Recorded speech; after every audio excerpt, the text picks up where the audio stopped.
Les forains en colère ont dû bloquer la route ce matin pour débloquer des fonds. Ils ont obtenu cet après-midi 1500 € de la part du gouvernement.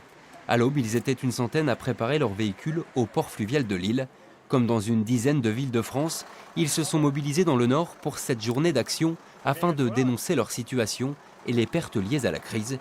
Un cri d'alarme envers le gouvernement. On sent une forme de discrimination parce que les commerces sédentaires sont pratiquement tous ouverts. Les parcs d'attractions et autres lieux événements ont des jauges entre 8, 9, 10 et 12 000. Et nous sommes les oubliés de Dieu, quoi. Donc j'ai eu certains forains qui se sont vus annuler leur fête foraine par un coup de téléphone, quoi. Ces opérations escargots étaient organisées autour de la métropole lilloise et d'Arras.